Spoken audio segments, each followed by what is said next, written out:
Al-Khidmat foundation Pakistan, کوئی تعبیر ادھوری نہ رہے۔ پیارے بچوں، میں ہوں کشف قیصر اور ہم آپ کے لیے لے کر آ رہے ہیں قصص الانبیاء سیریز، اور آج ہم آپ کو حضرت ابراہیم علیہ السلام کا قصص سنائیں گے۔ پیارے بچوں، آپ جانتے ہیں حضرت ابراہیم علیہ السلام کو دنیا کے تمام بڑے مذاہب اپنا جد امجد مانتے ہیں، یعنی دنیا کے اندر عیسائی، یہودی، مسلمان سب حضرت ابراہیم علیہ السلام کو نبی مانتے ہیں، کیونکہ حضرت موسیٰ علیہ السلام، حضرت عیسیٰ علیہ السلام، حضرت اسماعیل علیہ السلام اور حضور صلی اللہ علیہ وسلم سب حضرت ابراہیم علیہ السلام کی اولاد میں سے ہیں۔ حضرت ابراہیم علیہ السلام عراق میں پیدا ہوئے۔ جب حضرت ابراہیم علیہ السلام پیدا ہوئے تو اس وقت عراق پر نمرود کی حکومت تھی۔ حضرت ابراہیم علیہ السلام کے والد نمرود کے دربار میں بہت بڑے عہدے پر تھے، وہ اپنے ہاتھوں سے بت بھی بناتے تھے، سارا عراق بتوں کی پرستش کرتا تھا، بتوں کو پوجتا تھا، بتوں کو اپنا اللہ مانتا تھا۔ حضرت ابراہیم علیہ السلام بچپن ہی سے یہ سوچتے تھے کہ ہم اپنے ہاتھوں سے بت بناتے ہیں اور انہی بتوں کو سجدہ کرتے ہیں، یہ کیسے ہمارے خدا ہو سکتے ہیں؟ حضرت ابراہیم علیہ السلام نے غور و فکر کرنا شروع کیا۔ جب صبح ہوتی ہے تو بہت بڑا سورج نکلتا ہے اور چاروں طرف اجالا پھیل جاتا ہے، روشنی ہو جاتی ہے، سب لوگ اپنے کاموں میں لگ جاتے ہیں، تو ہو سکتا ہے یہ اتنا بڑا سورج ہمارا خدا ہو جو ہمیں روشنی بھی دیتا ہے اور حرارت بھی دیتا ہے۔ حضرت ابراہیم علیہ السلام نے انتظار کیا اور پھر جب دیکھا کہ شام ہو گئی تو سورج غروب ہو گیا، حضرت ابراہیم علیہ السلام نے کہا کہ غروب ہو جانے والا میرا خدا نہیں ہو سکتا۔ پھر چاند نکل آیا تو حضرت ابراہیم علیہ السلام نے کہا شاید یہ چاند خدا ہو جو اندھیری رات کے اندر روشنی دیتا ہے اور سارے ماحول کو روشن کر دیتا ہے، لیکن وہ چاند بھی ڈوب گیا اور صبح ہو گئی۔ حضرت ابراہیم علیہ السلام نے اعلان کر دیا کہ جن چیزوں کو تم اپنا خدا مانتے ہو میں اس سے بیزار ہوں اور میں تو اپنا رخ ایک اللہ کی طرف کر دیتا ہوں۔ حضرت ابراہیم علیہ السلام کی باتوں سے لوگ بیزار ہو رہے تھے۔ حضرت ابراہیم سوچ رہے تھے کہ میں لوگوں کو کس طرح توحید کی دعوت دوں اور میں لوگوں کو کس طرح اللہ کی طرف بلاؤں۔ ایک دن کیا ہوا کہ ایک بہت بڑا میلہ تھا جس کے اندر سارے شہر کے لوگ گئے ہوئے تھے۔ حضرت ابراہیم علیہ السلام اس میلے کو دیکھنے نہیں گئے، بلکہ حضرت ابراہیم علیہ السلام نے ایک تدبیر سوجی، اور حضرت ابراہیم علیہ السلام نے یہ کیا کہ جب سارے لوگ میلہ دیکھنے کے لیے گئے تو حضرت ابراہیم علیہ السلام سب سے بڑے مندر کے اندر چلے گئے، سب سے بڑے پوجا خانے کے اندر چلے گئے جہاں بڑے بڑے بت رکھے ہوئے تھے۔ حضرت ابراہیم علیہ السلام نے کلہاڑی اٹھائی اور سارے بتوں کو توڑنا شروع کر دیا۔ سارے بتوں کو توڑنے کے بعد حضرت ابراہیم علیہ السلام نے وہ کلہاڑی سب سے بڑے بت کے گلے میں لٹکا دی اور وہاں سے نکل آئے۔ جب سارے لوگ وہ میلہ دیکھ کر واپس آئے تو انہوں نے دیکھا کہ ان کے عبادت خانے میں، ان کے مندر کے اندر سارے بت ٹوٹے پوٹے پڑے ہیں۔ لوگوں نے کہا ہو نہ ہو یہ ابراہیم نے کیا ہے۔ ابراہیم علیہ السلام کو بلوایا گیا اور ان سے پوچھا گیا یہ کس نے کیا ہے؟ حضرت ابراہیم علیہ السلام نے کہا کہ تم اپنے سب سے بڑے بت کے کیوں نہیں پوچھتے؟ دیکھو تمہارا سب سے بڑا بت اس نے یہ کیا ہوگا کیونکہ وہ تمام چھوٹے بتوں سے غصہ ہو گیا ہوگا، پھر اس نے سارے بتوں کو توڑ دیا ہوگا۔ دیکھو دیکھو بڑی سی کلہاڑی بھی تو اس کی گردن کے اندر لٹک رہی ہے۔ لوگوں نے کہا یہ تو بت اپنے ناک کی مکھی بھی نہیں ہٹا سکتے، یہ کس طریقے سے بتوں کو توڑ سکتا ہے؟ یہ تو بت کوئی ہلتا جلتا بھی نہیں ہے، یہ تمہارا کام ہے۔ حضرت ابراہیم علیہ السلام نے کہا لوگو سوچو، جو بت ہل بھی نہیں سکتا، اپنے ناک کی مکھی بھی نہیں ہٹا سکتا، وہ تمہارا خدا کیسے ہو سکتا ہے؟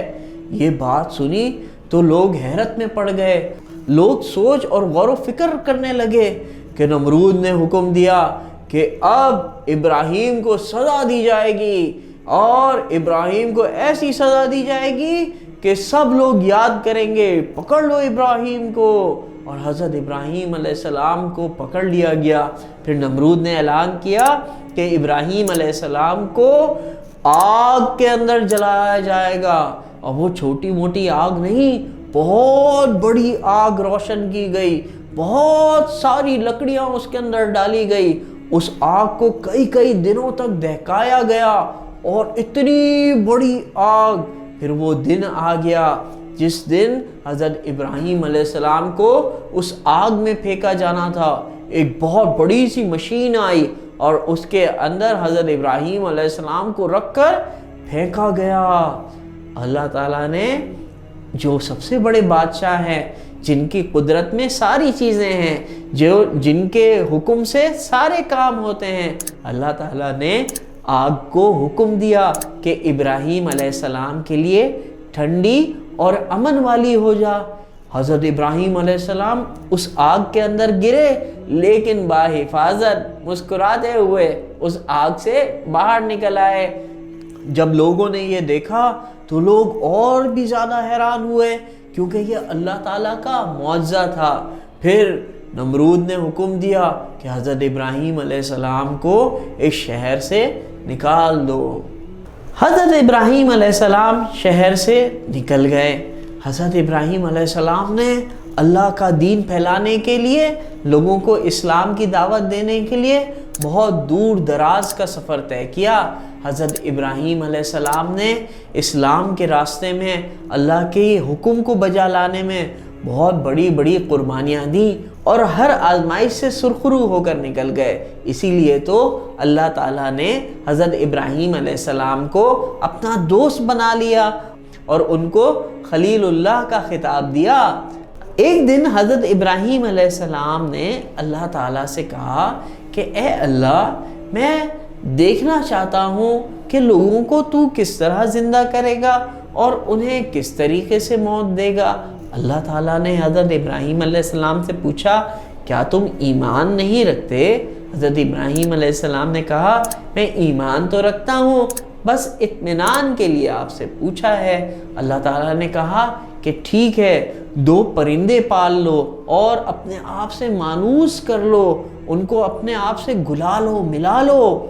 حضرت ابراہیم علیہ السلام نے ایسا ہی کیا، 2 پرندے پالے، ان کو اپنے آپ سے بہت مانوس کر لیا۔ وہ ایک آواز دیتے تھے اور وہ پرندے جہاں بھی ہوتے اڑتے ہوئے حضرت ابراہیم علیہ السلام کے پاس چلے آتے۔